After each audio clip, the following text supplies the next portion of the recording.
My wife exposed her affair at my birthday party in front of everyone. I learned two things on my 34th birthday. First, never underestimate how loud a room can get when everyone is pretending nothing is wrong. Second, sometimes the best gift is the thing you did not say. My name is Ethan, and if you are listening to this like a story, imagine a house full of people who know you, love you, judge you, and secretly compare their life to yours like it is a competitive sport. My wife, Lila, had planned the party. Of course she had. Lila loved planning anything that came with applause. She had rented a little event space attached to a restaurant, warm lights, a long table, framed photos of us that looked like a catalog couple. She even brought a small speaker for background music, like we were the opening scene of a movie where nothing bad ever happens. A week earlier, I had done something that made my hands shake when I signed the paperwork. I started a business, not a hobby, not a side gig, an actual company with contracts already lined up, a logistics and routing service for small medical suppliers. Boring to say out loud, extremely profitable to operate, the kind of business that turns quiet math into loud money. I had not told anyone, not my friends, not my mother, not even Lila, which sounds dramatic until you understand the setup. I wanted to announce it on my birthday.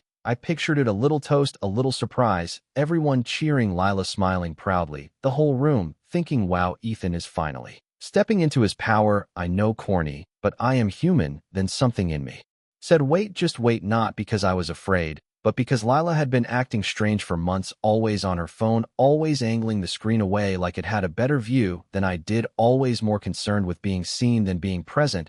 And I had learned that when someone is busy performing, you do not hand them your spotlight and hope they share it. So I kept quiet. I told myself I was being strategic. I did not call it what it really was, self-protection. The party started like a play. Everyone arrived with gifts and smiles, and that little tired look people get when they love you, but also love going home. My mom hugged me the way mothers do, like she was checking for damage without making it obvious. My sister Nora brought a cake she made herself, which meant it leaned slightly to the left, but tasted like childhood. My friends from college were there. My uncle, with his loud laugh, Lila's parents sitting close together, polite and careful, like they had practiced being pleasant in the mirror. And Lila was glowing, not happy, glowing more like spotlight, glowing like she had already won something. I tried to enjoy it. I really did. I moved around, thanked people, made jokes, nodded along to stories I had heard 12 times. And in the background, a small voice kept saying, something is off, something is off. The candles came out, everyone sang, and I did the thing adults do where we smile through the song like we are being honored and mildly hunted at the same time. I leaned forward to blow the candles out. And that was when Lila stepped beside me with a microphone. Yes, a microphone, because of course there was a microphone. She tapped it twice, the little thump-thump sound, and the room got quieter, the kind of quiet that feels like a door closing. Lila smiled and said, I just want to say something about Ethan on his special day. I felt my shoulders tighten, my brain did that fast scan thing like it was checking exits. She continued, you know how people say honesty is the best gift? Well, I have been honest with myself lately, and I think everyone deserves honesty too. My sister's eyes flicked to mine, quick and worried. My mom's lips pressed together. Lila's father stared at the tablecloth, and I realized they might already know something, or at least they know the vibe of what is coming. Lila took a breath like she was about to sing. Then she said, I have been seeing someone else for a long time. At first nobody reacted, not because they did not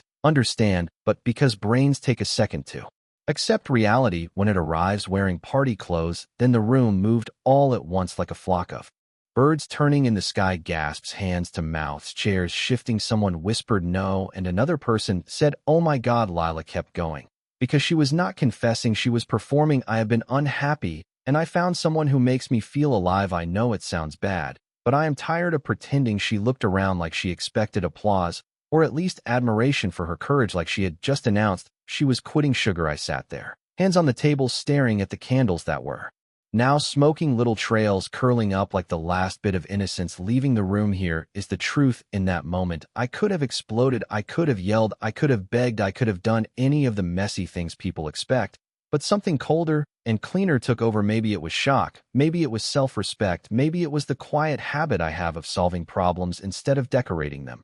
So I stood up slowly and I smiled. Not a happy smile, a calm one, the kind that says I am still in charge of myself. And I said, thank you for sharing that, Lila. I appreciate the timing, very festive. A few people let out a nervous laugh because humor is the emergency exit of social situations. Lila's smile wobbled. She did not expect sarcasm. She expected devastation. I turned to the room and said I want everyone to relax. Nobody has to pick sides tonight.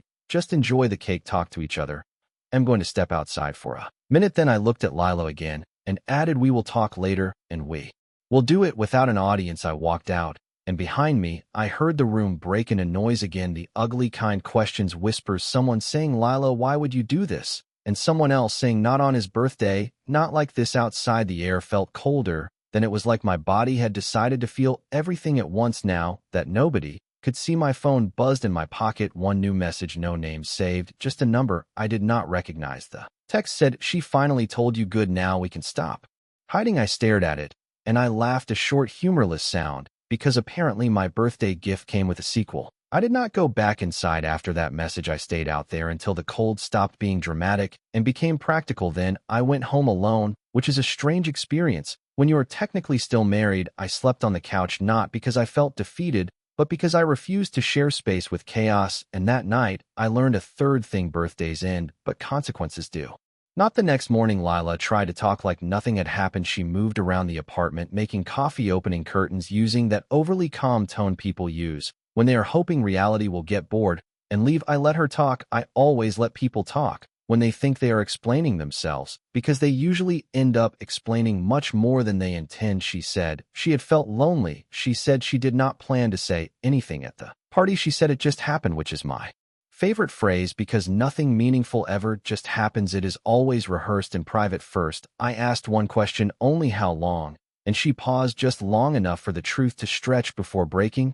And then she said, almost a year. That was impressive. Honestly, a year of lies requires discipline. I nodded, thanked her for being honest finally, and told her I needed space. She seemed offended by that, like space was an inconvenience to her plans. I packed a bag and left without drama, because drama rewards people who crave attention, and I was done feeding anyone. The week that followed was quiet in a way that felt artificial, like the silence after a storm. When you know cleanup is coming. Friends called, texted, stopped by. My sister tried to convince me to scream, cry, punch a pillow, something cinematic. I told her I was fine, and that confused her more than anger would have. My mother made soup and said nothing, which is how I knew she was furious on my behalf. People took sides without asking me, which surprised Lila. Apparently, she thought confession automatically came with forgiveness, but instead, it came with consequences. Invitations stopped, people canceled plans. Suddenly, busy is a powerful word when used collectively. I focused on work, because work was clean. Numbers made sense. Contracts did not cheat. Spreadsheets did not lie. And my new business was growing faster than I had predicted, the kind of growth that makes you stop and reread emails just to be sure they are real. I did not post about it. I did not announce it. I did not need validation. I needed stability. Lila moved out within 2 weeks. She said it felt like I had already left emotionally, and I almost laughed, because that was projection wrapped in poetry. The message from the unknown number stayed on my phone unread. After the first time, I did not respond, not because I was afraid, but because silence is a language, and I am fluent. When the divorce papers came, I signed them calmly. No contest, no performance, just efficiency. Lila cried, then, which felt oddly late, like applause. After the show was over, I wished her well, because holding bitterness is like drinking poison and hoping someone else gets sick. Then I closed that chapter without looking back, or so I thought, because exactly 1 year after that birthday, on an ordinary Tuesday when my life had finally settled into something solid, my doorbell rang, and when I looked through the peephole, I saw a familiar face that had lost its confidence, like it had been misplaced somewhere expensive. By the time the doorbell rang, my life looked nothing like it had a year earlier. I lived in a different place, a quieter building with clean lines and neighbors who nodded instead of pride. My mornings were structured, my evenings calm, my bank account healthy in a way that still felt surreal.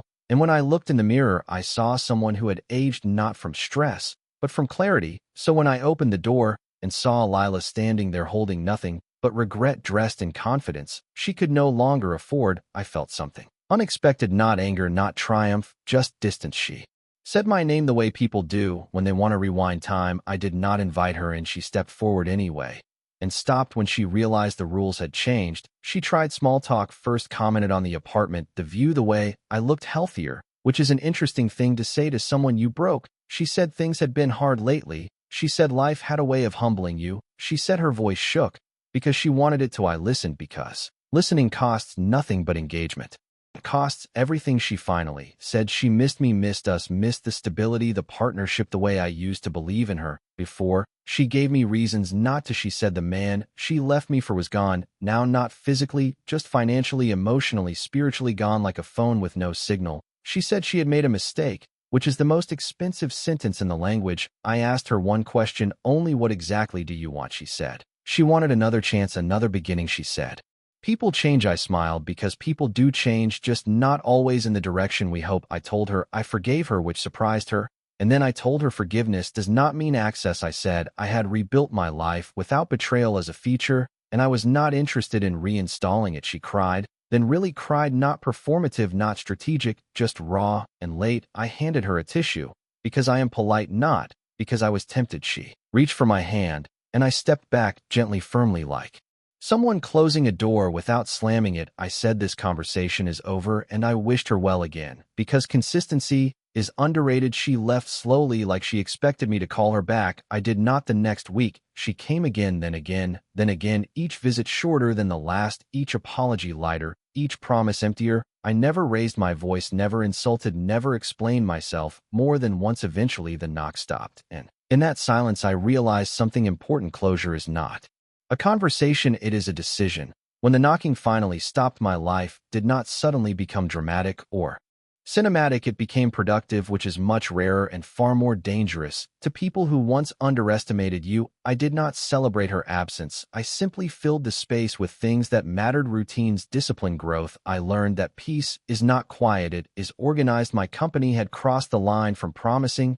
to undeniable. Contracts multiplied, referrals came in without marketing, and I hired people carefully, not friends, not relatives, but professionals who respected boundaries and time. I worked long hours, but not desperate hours. These were chosen hours, the kind you invest, not sacrifice. I started waking up early, not because motivational quotes told me to, but because my mind was clearest before the world started asking for pieces of me. I exercised not to punish my body, but to remind it who was in charge, and slowly, without announcement, my life upgraded itself. Friends noticed first, then family. People who once whispered concern now spoke with pride, and I let them, because support feels better when it arrives late, but sincere. Lila stayed quiet for months after her visits stopped, which told me she finally understood that persistence is useless when access is revoked. I did hear things, those small town echoes travel fast. Her career stalled, his business collapsed, their relationship dissolved under pressure,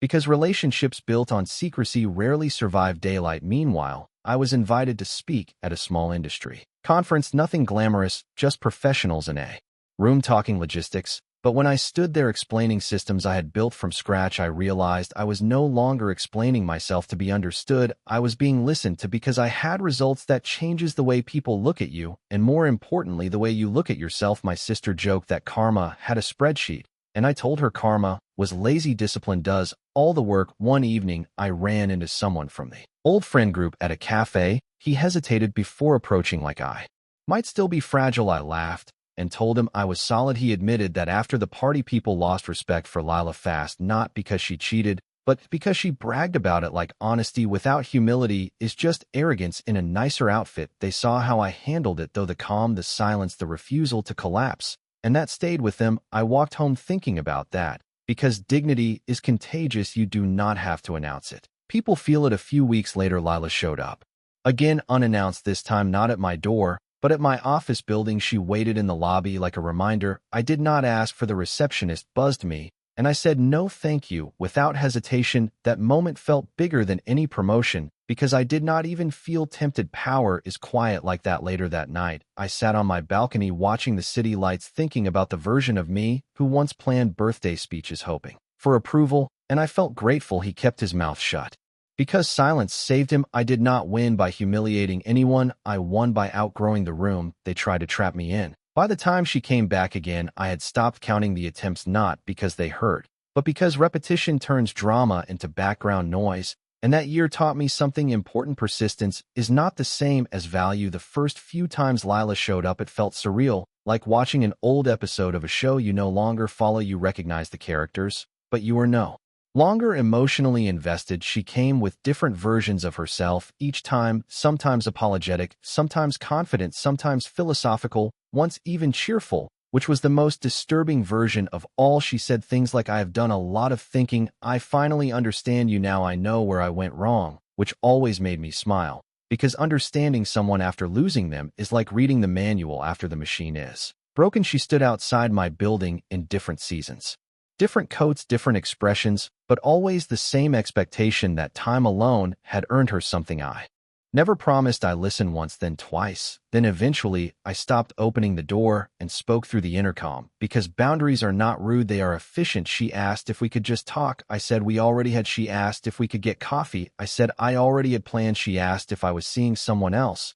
And that question told me everything, because it was not about me, it was about competition. When people want you back out of love, they ask about your happiness. When they want you back out of fear, they ask about your availability. I noticed how her voice changed over time. Less certainty, more urgency, like someone watching a train leave the station they assumed would wait. She told me her life had fallen apart, not dramatically, but slowly. Bills, stress, lost friendships, the quiet kind of collapse that comes from poor choices compounding. She said she was not asking for money. She said she just wanted stability again, which is a word people use when they miss the benefits, not the bond. One told her stability is built, not borrowed, and she did not like that answer. She accused me once of being cold, and I laughed, because calm men are always called cold by people who lost control. She said people make mistakes. I agreed, and added that grown adults live with them. She said I was punishing her. I said no, I am protecting myself. And there is a difference. She tried nostalgia, bringing up trips, jokes, moments that used to belong to us. But memories are not currency. They do not buy access to a future. They just remind you why you made certain decisions. I stayed polite, always polite, because anger would have given her relevance, and I was done making her feel important in my story. Each visit ended the same way. The door closed, the intercom clicked off, silence returned, and my life continued unaffected. And that is what hurt her most, not rejection, but irrelevance. I heard later, through mutual acquaintances, that her former partner had disappeared entirely. New city, new job, new identity, like a man who burns bridges behind him because he never plans to go back. She had bet on him and lost badly, and suddenly my calm, my consistency, my progress looked attractive again. But attraction built on regret is not love, it is panic, and panic does not get access to my peace. One night, after the 7th attempt, I stood alone in my apartment looking at the door she had knocked on so many times, and I realized something that felt almost funny. The power had never been in closing the door, it had been in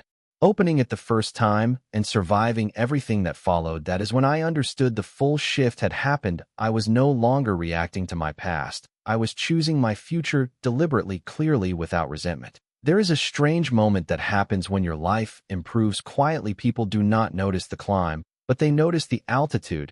And that moment arrived for me, without ceremony, without announcements, without social media captions. It happened at a wedding, actually not mine, obviously, but one of those big events where timelines collide and everyone measures everyone else without admitting it. The invitation surprised me. An old mutual friend, someone who had known both me and Lila back when we were still considered a unit. I almost declined, then decided to go, because avoidance is not strength. Indifference is. When I walked into the venue, conversations paused just a fraction of a second, not enough to be rude, but enough to register. I was different, not louder, not flashier, just settled. I wore a simple suit, nothing dramatic, and carried myself like someone who slept well and paid bills on time, which is an underrated flex. People approached cautiously, at first asking polite questions about work, about life, about how I was really doing, and I answered honestly, which made them relax, because nothing confuses people more than someone who is genuinely fine. I talked about my company briefly, never bragging, because success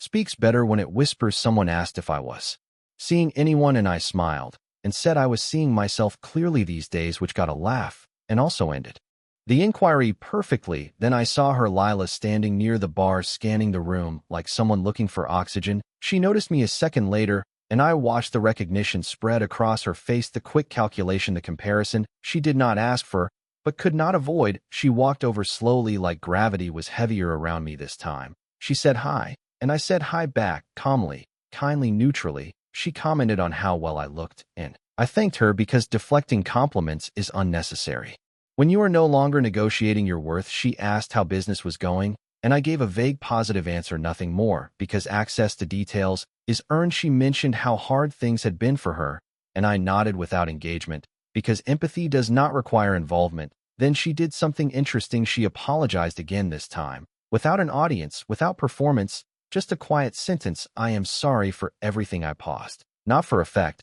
but because I checked in with myself and realized I meant what I said. Next, I told her I accepted the apology and wished her well. And that was it. No opening, no invitation, no nostalgia. Her eyes searched my face for something she could use: guilt, hope, anger, anything, and found nothing to grab. That was the moment I saw it clearly. She was not losing me again. She had already lost me long ago and was just now catching up to the timeline. After that night, the visit stopped completely. The messages ended, the indirect reach through. Mutual contacts faded away because reality had finally landed. She understood that the door was not just closed, it no longer existed. Meanwhile, my life kept expanding in quiet, measurable ways: new contracts, new hires, a move into a larger office space. I started mentoring younger entrepreneurs, not because I wanted credit, but because teaching clarifies your own thinking. I laughed more genuinely, slept deeper, worried less, and one evening while organizing old files, I found a draft of the birthday speech I had once planned: the announcement, the toast, the applause. I read it and smiled, then deleted it because that version of validation was no longer relevant. I realized something then: success did not save me, silence did. Silence gave me time to observe, to choose, to build without interference, and that choice changed everything. People think closure comes from conversations, from apologies, from dramatic endings, but closure comes from alignment, when your life finally matches your values. And standing there in my quiet apartment later that night, I felt aligned, strong, amused, even grateful for the betrayal, because it revealed character, not just hers but mine. By the time a full year had passed since that wedding, my life no longer felt like a reaction to anything that had happened before. It felt intentional, like every decision had been filtered through a question I never used to ask: does this add peace, or does it steal it? That question simplified everything: friendships, work, routines, even silence became useful instead of awkward. I stopped explaining my past because my present explained it better. People who met me then never saw the wreckage, they only saw the structure. And that was the point. One afternoon, while reviewing reports in my office, the receptionist buzzed me and hesitated before speaking, which already told me more than the words did. She said, "There is a woman here asking for you. She says it is important." I asked for the name, even though I already knew it, and when she said Lila, I closed my eyes, not in pain, but in acceptance. I told her to let her up because I wanted to end this properly, not with anger, not with avoidance, but with clarity. Lila walked in slower than before, like someone entering a place they once owned and no longer recognized. She looked smaller, not physically, but energetically, like life had been negotiating with her hard. She did not sit until I offered, and even then she perched at the edge of the chair like she might need to leave quickly. She did not waste time this time. She said she had hit bottom. She said things were worse than anyone knew. She said she had tried to rebuild and failed, and that she was tired of pretending she was fine. She asked directly if I would take her back, not as a grand romantic gesture, but as a lifeline. And that honesty almost worked, almost because it was real, but real does not mean right. I listened without interrupting, because respect does not disappear just because love does. When she finished, she waited, and in that pause I realized something powerful. I felt no pressure, no rush, no fear of losing something I had already built. I told her calmly that I believed her. I believed she was hurting. I believed she regretted her choices, and I believed she wanted relief. I told her that did not make her a bad person, it made her human. Then I told her I would not take her back, not now, not ever, because rebuilding trust is not like fixing a crack. It requires tearing down the entire structure and starting over. And I was already living in a new house. I told her that loving someone does not obligate you to return to a place that broke you. I told her that my life was full now, not busy, not distracted, but full, and that inviting her back would mean subtracting from something I worked too hard to build. She cried quietly, and for the first time, I did not feel responsible for that sound. I stood up, walked her to the door, and before she left, she asked one final question: "Do you ever think about us?" I smiled gently and said, "I think about who I became because of us, and I am grateful." Then I opened the door and waited. She left without looking back, and I closed it without hesitation. That was the last time I saw her. After that, my life did what stable lives do. It continued. I expanded the company, took fewer meetings, traveled more for pleasure than work. I laughed at dinners, slept through nights, and trusted my instincts again. People sometimes ask how I got over it, and I tell them I did not get over it. I got through it with dignity, with patience, and with a sense of humor intact. I did not win because she failed. I won because I refused to become smaller when tested. Betrayal did not define me. Silence did. Boundaries did. Growth did. And if there is a lesson in all of this, it is simple: keep your composure, keep your plans quiet, keep your values loud. And when someone shows you who they are, believe them, then walk forward without looking back, because the strongest revenge is a life that no longer needs an audience.